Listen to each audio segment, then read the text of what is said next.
Well, it's a good Wednesday evening, everyone. This is Tony, and we are back for another exciting episode of Game-O-Rama Uncut, and today we are going to be playing Kangaroo. Because why not? It's me. It's always me.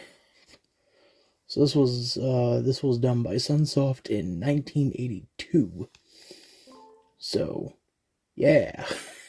Kangaroo. Frankly, I'm like sitting here going, do I really want to talk about Kangaroo in general hindsight, or is it just... am I just making this an excuse to talk about, like, early 80s video games? And the answer is yes. Crap.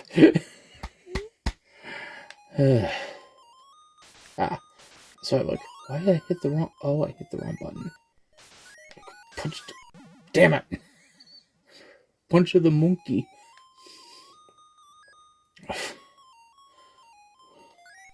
There we go. Beat up the monkey gang.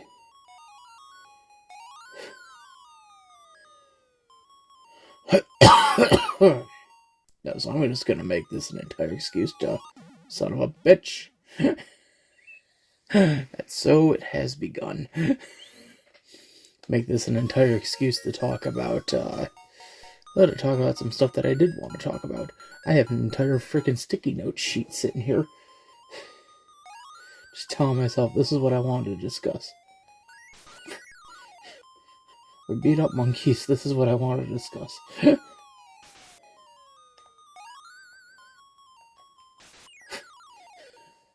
Welcome to the game, we beat up monkeys. Okay. Alright, up here. Knock that down.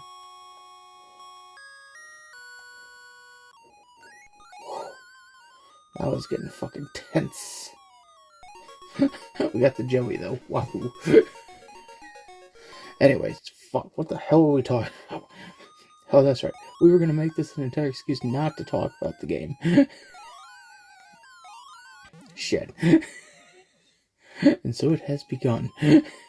Fuck, I'm losing my train of thought. This game's too good. So in this game, I play a female kangaroo, a mommy kangaroo, haha. One of the rare times you play as a woman character, as they would say in game life. You play as a woman character. Fuck. There's Big Brutus. Shit, what the hell is I gonna... God damn it, see, like, that's the problem, like, doing this show. It's like, you get so invested into the game immediately, it's like, you forget about everything else you're talking about. Fuck. Okay, I pretty much asked for that one. I thought I had enough area that I could just, like, dig right into them. Anyway, goddamn, we need to talk about what the fuck we were going to talk about. Let's focus our efforts tonight on 80s animation. Why? I don't know. It sounded like fun. So, I pretty much want to talk about, well, I want to talk about a lot of things, but I really want to talk about, the story of Hanna-Barbera's, shit. I killed him, but I killed myself in the process. I wanted to talk about Hanna-Barbera's, stop it, second unit, for animation, Ruby Spears. God damn it. See, that's what I was trying to say. I've been trying to say that this whole fucking time. God, fuck. Ruby Spears was formed in the 1970s. It was created by Scooby-Doo co-creators, Joe Ruby and Ken Spears. So, just, I'm kind of trying to, like, give, like, a little bit of a, background here before we... There we go. Got the Joey. Trying to build up the background here. So, Joe Ruby and Ken Spears were, like I just said, the co-creators of Scooby-Doo. Back in the late 60s. They ended up leaving Hanna-Barbera in, I think the mid to late 70s? Like somewhere along the lines of like the mid to late 70s they left and formed their own company, which became Ruby Spears Animation.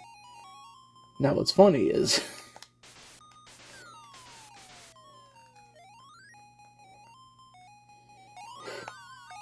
Ruby Spears didn't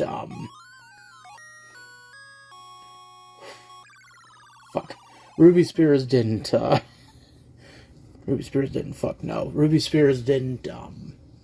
fully like leave Hanna-Barbera. Like they were still there as, I guess the word I'm looking for is they were kind of still there as like partners. But they mainly left to, like I said, form their own studio, but they pretty much stayed close ties with Hanna-Barbera, kind of being like a sister studio. So like kind of like a secondary studio that Hanna-Barbera could offshoot projects that they don't have time for. I guess that was kind of the idea. I guess that's the idea I was trying to get across. Shit. But anyway, what does this have to do with anything? So, I don't know. Ruby Spears was, again, animation studio, and fuck you, low battery my ass. Oh, battery my ass, what's your name? Suction cup man, look at me go. This has been the fastest game over I've ever gotten.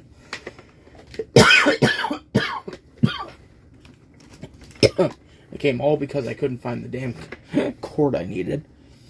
Anyway. Shit. There we go. What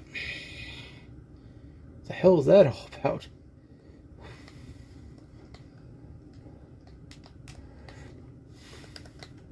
Can I not play the game now?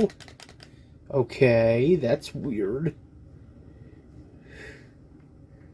Oh, fucking Steam, that's why. I'm like, why is it not? Oh. God damn it, I gotta really keep this unplugged. Eat me, game. Anyway, fuck it, I guess we just gotta deal with the low battery. God damn it. Anyway, so Ruby Spears was kind of an offshoot of Hanna-Barbera. Fuck my life. Ruby Spears was an offshoot of Hanna-Barbera that pretty much was kind of produced to do like the offshoot, like the stuff Hanna-Barbera didn't want to do, I guess, is the word I'm looking for. Not that like they didn't have the time, it was just like they just like were already overworked. I guess is the word I'm looking for. And so they ended up creating shows like Thunder the Barbarian and God, I'm trying to think of some other ones like Rambo. Trying to think of some other ones. Rambo, Thunder the Barbarian. They did the animated adaptation of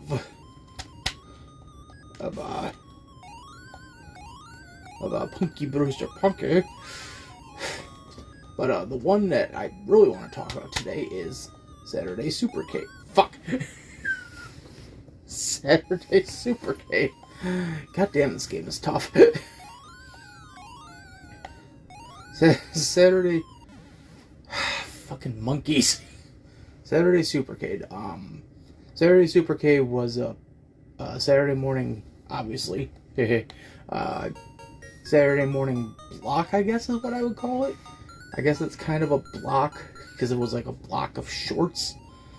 So, Saturday Supercade was a block that aired on CBS from 1983 to 1985. I had to think on that one for a second. 83 to, come on Tony, you knew this. 1985. And,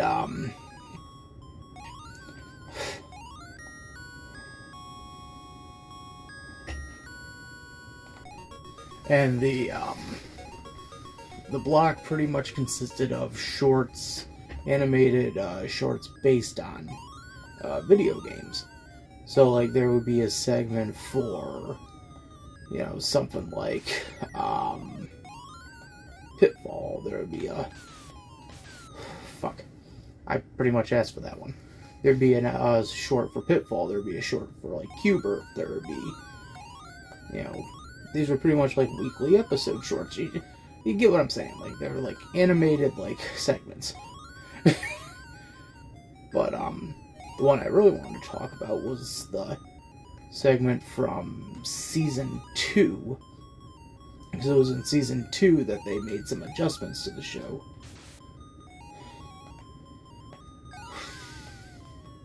And, whoa, that was...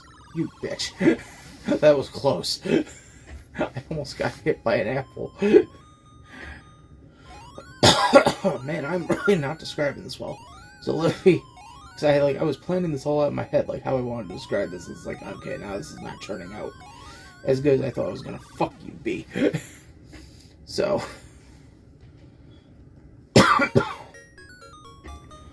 So...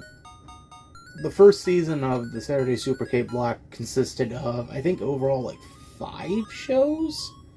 Yeah, I think it was 5 shows, because it was... Fuck. It was no. It was, Donkey Kong Jr., Pitfall... Fuck. Pitfall, Frogger, and, Cubert. I think those were the 5. Those were the 5, if I remember correctly. I am not good at this game. Kangaroo. I love this game, but I'm not good at this. Kangaroo. Those were like the first 5 shorts, and then, and the way they would do it is because it's an hour, you only got enough time to do like the 4 7-minute shorts.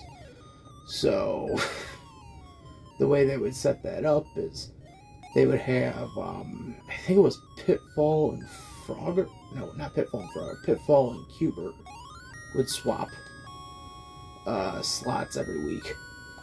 But something like Donkey Kong, Frogger, Donkey Kong Jr. Would remain like weekly episodes. So, but then when the show got renewed for the second season, for the Fall 84, Spring 85 season, they made a few changes. They got rid of Pitfall, they got rid of Donkey Kong Jr., and they were just like, you know what, no, we're going to make this consistent. I think they also got rid of Frogger. Yeah, it was Donkey Kong Jr., Frogger, and Pitfall were the 3 shows they got rid of between seasons 1 and 2. Because season 1 had 5, and then season 2 had 4. And in season 2, they did, In season 2, they did, to replace those 3 shows, they did, Space Ace and Kangaroo as a replacement, and that way, the other reason they did it is so that way they didn't have to rotate the schedule as much. I mean, they could still rerun, like, Pitfall and Frogger and Junior, but... Junior? But, like, they didn't have to, that was more of an optional thing. Or if, like, CBS wanted to add, like, oh, that was close. Fuck. Or if CBS wanted to add, like, an extra hour to the show, then, they had the option of, like, 2 or 3 additional shorts, so I guess that's where I'm getting at. But so the show ran for like 2 seasons. In season 2, they made all the changes. Fuck. They made all the changes, and so they changed it from... Fuck me. They changed it from the 1 hour block, doing, rotating the 2 cartoons to just the 1 hour block that had, like, a straight, like, order, like they knew what the fuck they were doing. But one of the shorts, like I said, was Kangaroo. It was a Kangaroo adaptation, and out of all of them, I would say it's my second favorite of the adaptations they did. God damn it. Because, like, obviously the first one is Donkey Kong. And if you don't know, like, Donkey Kong, it was the first, like, animated portrayal of Mario, which even then, that's for debate, because there's also, Also, like, the Donkey Kong cereal commercials. Fuck. There's also the Donkey Kong cereal commercials, and there's the Game & Watch commercials, which all came out in, like, the early 80s. So, but like I said, those are up for debate. So, like, the first, I hit the button game. I used my boxing gloves. Katie KO Kangaroo used her boxing gloves. Anyway, fuck, I'm losing track of this story. I dove off of Donkey Kong. Actually, the first game was Donkey Kong. Peter.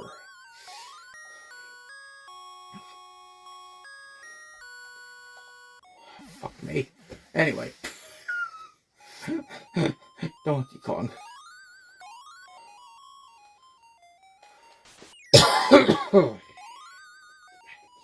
Peter and his Donkey Kong. Fuck.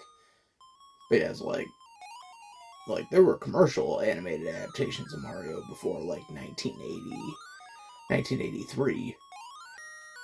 And, like, the first actual... the first historically accurate voice of Mario, the one who technically gets the credit for doing the modern Mario, is actually not Charles Martinet. It was a guy named Larry Moran.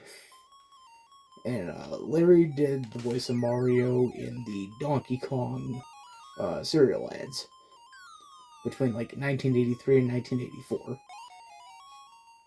And someone pointed out in the comments, because you can watch the commercials online, obviously. You know, YouTube is a thing. And, fucking jeez, I was right there, Joey was right there! And, someone pointed out, I think Charles Martinet owes someone a check. It is unfortunate, though, because the, Larry, unfortunately passed away, from what I had to gather. Larry unfortunately passed away, but he will forever be remembered as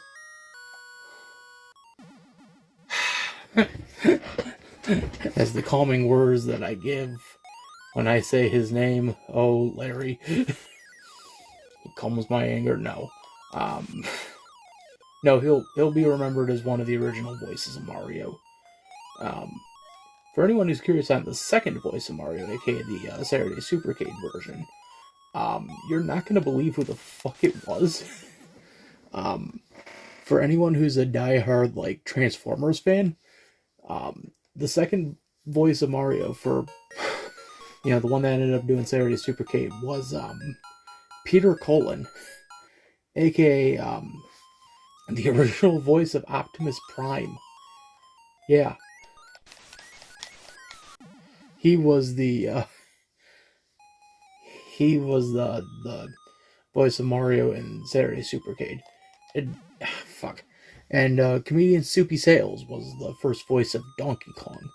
It was the first voice of Donkey Kong, and he would just play him off as, like, okay. Be like, oh, okay.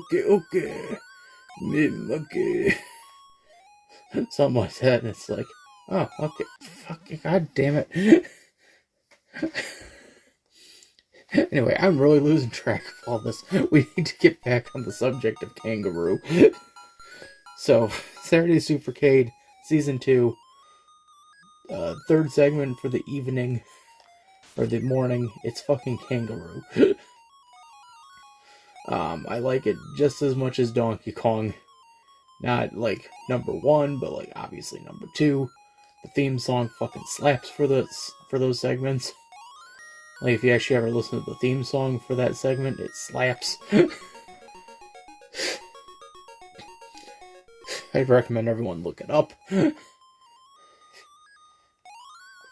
When I did the thumbnails for this episode, actually, I took a still from the intro to use as a reference image for drawing, Katie.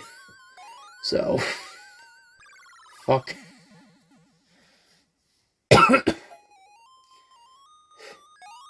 And I would say Ruby Spears did a good job trying to translate the character into, oh, god damn it. into into animation. I don't know if I would say they Americanized it a bit, because I've seen, pictures of kangaroos, and God, no. Get up there. And fuck. And I'm pretty sure kangaroos didn't have like dog-like noses. So, but anyway, we need to talk about fucking Kangaroo. I'm sorry. We've been pushing off too far.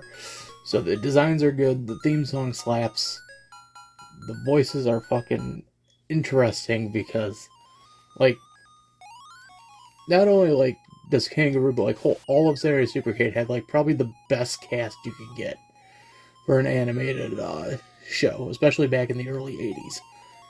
You had, obviously Soupy Sales, Peter Cullen, Donkey Kong. You had Nancy Cartwright for the Space Ace segments. I think she was the voice of Kimberly. I might be wrong on that, but I feel like I remember her saying, Nancy Cartwright saying in like a commentary or something, that she was like the original voice of like Kimberly, not in the games, but like in the show. I might be wrong on that, but shit. But I'm trying to remember who else. Like, you'd have like Tress MacNeille, Russi Taylor, Alan Young doing like incidental voices.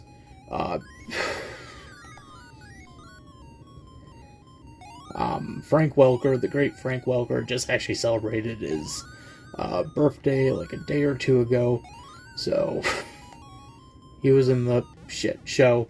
Actually, he's in Kangaroo. He plays, I think, half the Monkey Gang cast. Him and Pat Fraley, aka Krang, from the original TMNT.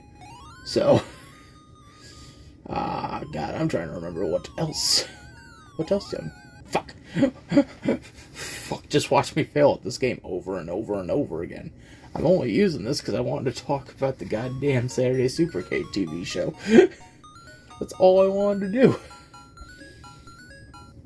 Anyway, goddamn it, I'm losing my fucking mind here. So we talked about, the cast. Fucking Frank Welker, Pat Fraley.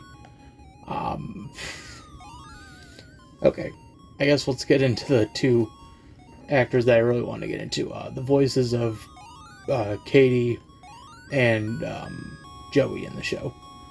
So the voice of Katie is a woman by the name of May Martineau. I'm actually reading this off a list. I apologize if I mispronounced that. And there is not much known about this woman. Saturday Supercade is obviously one of her big claims to fame, according to the voice actor Spotlight. The other one is, I guess she did some English voices for the CD releases of the Japanese RPG series, YES. I don't know how to pronounce that. I have never played that series before. Would love to. But anyway, so she does like the English voices. She's an English voice actor in that game. I think she does the character of Lillian. Lillian or Lila. I'm trying to remember the character's name off the top of my head, but I was like, oh, that's interesting. This isn't a Barbara Goodson situation where it's like, oh, I didn't know she did that. It's like when you find out the woman who did the voice of Rita was also a fucking anime voice actress. She was. Barbara Goodson was an anime voice actress. Outside of Power Rangers, I think she's best known for her work on shows like, trying to think of some off the top of my head. I know Flint the Time Detective is one of them. But, sorry, we're getting sidetracked. Supposed to be talking about May, and we're talking about goddamn Barbara Goodson. So, but the weird thing is, like, after that, it's like there's nothing. There's not even like a Wikipedia page for her. So, like, I had to, again, look up all that stuff through IMDb and the voice actor Spotlight. I guess she was also in Centron, which, okay, was not expecting that. But, like, her two big claims to fame, according to the, like I said, the voice actor Spotlight and IMDb, is, Saturday Supercade as Katie, and the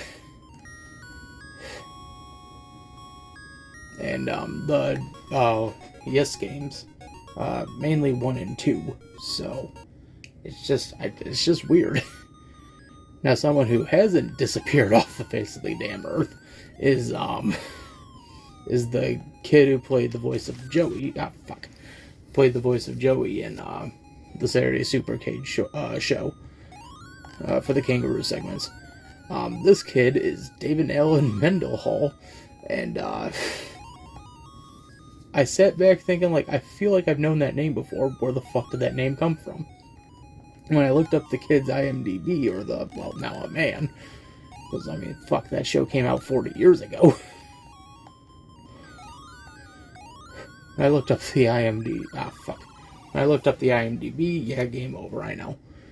When I looked up the IMDb, I was like, oh shit, really? This kid is that kid? He played Sylvester Stallone's son in the movie Over the Top, which is one of my favorite, like, bad, cheesy, like, 80s action movies. It's the one, I don't know how many people would know this, but it's the, it's the movie where Sylvester Stallone plays a truck driver, and, he's doing, like, a cross-country trip with his, he's doing a cross-country trip with his kid, and, along the way, he, like, gets involved in, like, arm wrestling, and finds out, like, he's really good at it if he turns his hat backwards. It's like a secret weapon. That's, like, the most I remember from the movie, because, like, outside of that, I thought, like, and I'm probably gonna get a lot of hate for saying this, so, like, if I ever see you, if I ever see you out in the real world, David, I'm so sorry, but I thought the kid was a brat. If I ever meet David Mendenhall in real life and be like, I'm so sorry I said that, but it's true. I liked you more as Joey. He was also in, like, Transformers the movie, too, so I was like, okay, this kid has had a prolific career. But he kind of stopped. I guess, like, once, like, the late 90s hit, the kid went on to, like, get a master's degree in business and economics, and I think now he works as a rights, not a rights holder, what's the fucking name of person I'm thinking of? He works in, god damn it, I can't think of the name of the fucking branch. He does, like, marketing and, like, releases. Not, like, releases, like, movie releases, but, like, releases of, like, intellectual properties and rights and all that. That's his bread and butter. But I found out, I'm like, oh, okay, so this kid just kind of gave up. Went into something different. You know, he still does, you know, I guess the acting from time to time, but I was like, okay, that's new. Wouldn't fault the kid, but, like, that's new. Got the Joey. Finally, we got past level 2. Fuck y'all. Round 3. We gotta punch the monkeys. Round 3, we gotta punch.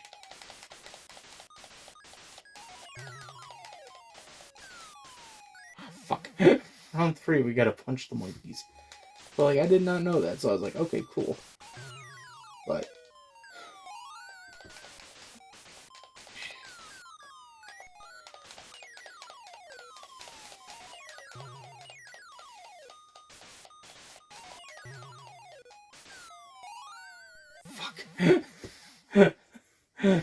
welcome to the game. Now you gotta punch monkeys. Welcome to kick a kangaroo. Shit. Just when I got this far, too. What's my name? Well, it's scored. Do I want to post my high score? Yeah, sure. Why not? It's not going to get us anywhere, but why not? But yeah, so like I found all that. I'm like, oh, okay. And I think Saturday Supercade, as of today, and well, as of this year, has not gotten a home video release, even though most of the rights technically belong to the following, which I also found funny. Space Ace belongs to Don Bluth, obviously, because that's his game. Donkey Kong Nintendo, duh. Donkey Kong Jr. Nintendo. Kangaroo is Sunsoft, which I think in the 80s they were under Sun Electronic, so I thought that was funny. Frogger, I think in the 80s they said that was under license from Sega, but that's technically Konami, so Frogger is a Konami property. Yeah, that's right, Frogger is Konami, it's not Sega. How about Frogger 2? Trying to think here. Frogger. Q-Bird is under, I think, Sony now. Yeah, I think Sony owns the rights to Q-Bird. Just like they also own the rights to Lemmings. What's the thing Sony owns? These. I'm trying to think. Pitfall is Activision still, which, I mean, I guess technically you could say is Microsoft, so. But we don't know how that deal's going through right now.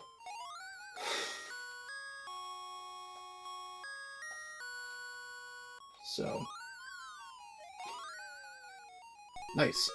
Yeah, I think that's all the rights. Yeah. Yeah, because Pitfall will be Microsoft. Q-Bert would be Sony. Donkey Kong Jr. is Nintendo. Frogger is motherfucker. Frogger is Konami.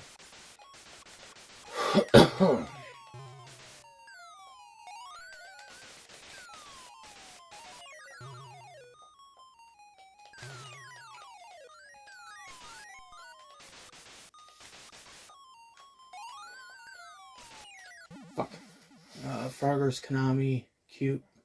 Yeah, that'd be all of them. I'm like literally trying to think of this. I'm like, is that Konami? Yeah. My name is Ton. My name is Tone Luke. We've been at this for like 30-something minutes. Not even that, like maybe like 20-something. This is not gonna be a long episode. I just wanted to talk about Saturday Supercade. Just because, like, I think it's an awesome show, and it really is interesting, because it was, like, the early 80s was, like, that period of, like, games were, like, this new exciting thing, and, like, everyone's trying to cash in, board games cashed in, you know, music cashed in, you know, Bunker and Garcia, you know,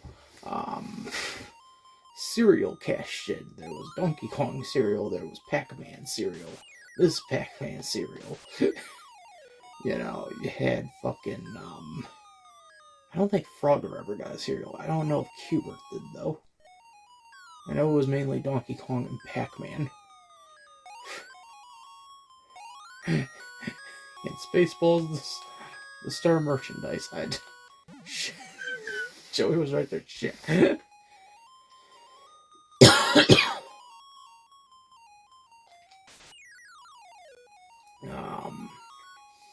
Trying to think here. I can't think of anyone else that had, but it was just like that weird moment where like everything was just perfect all at once.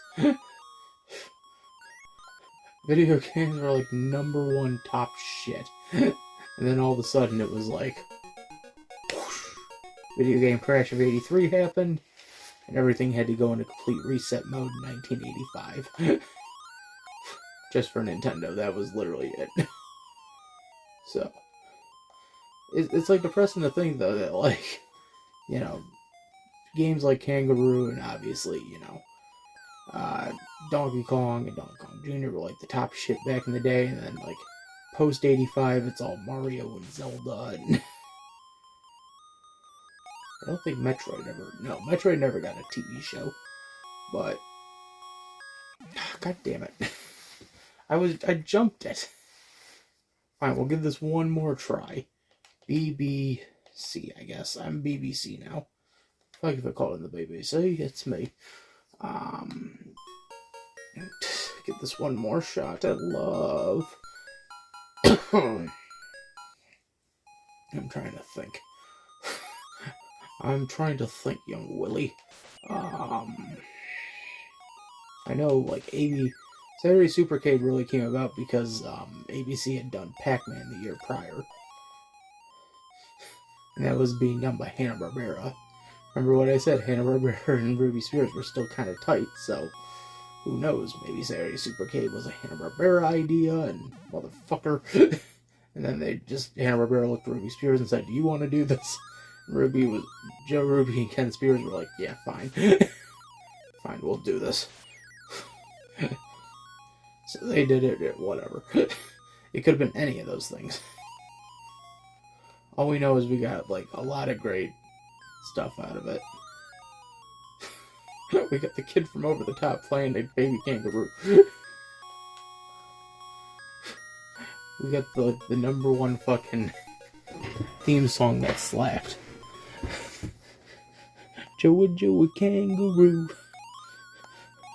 K.O.K.D. in the zoo. I think someone said, like, if you played it at, like, 1.5 times faster than its normal speed, it would sound, like, really good. But I'm like, I don't care. I like it either way. Monkey mayhem.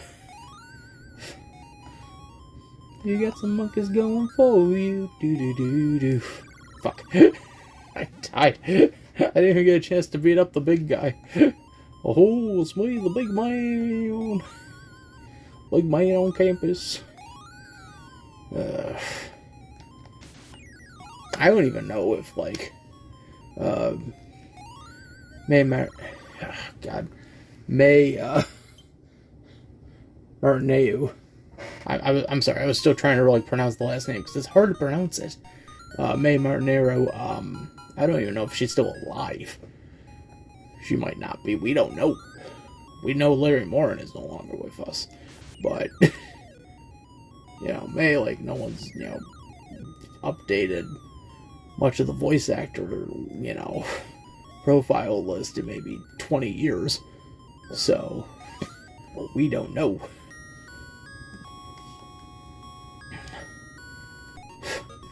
The fact of the matter is, like, she may or may not be with us. We don't know. Like, that's like one of the downsides of, like, not knowing, like, who's who, like, in terms of, like, voice actors. Like, you'll get, like, some of those ones that are, like, really good, but they just fall through the crack. And you're like, oh, that's why this person sounded good. And then you look them up and you're like, oh, well, there's not much information on them. I don't even know if they're alive. Shit. So it's just, it's one of those things. I mean, if she is, then great, and, you know, we really loved her performance. I loved her performance on the show, on Saturday Supercade, and I'm gonna have to actually look for YS, because I have to know which version it was. Son of a bitch. Because I don't know if it was... I don't think the PC Engine version ever got an American release. It might have been Sega CD. Fuck. It might have been Sega CD. It might have. But I don't know. I'll have to look more into that. Anyway, with that being said, folks, this is Tony. I am going to be signing out. I think we are done. Pretty much. Yeah, I'm going to be signing out. I will see you all next time. Take care, everybody.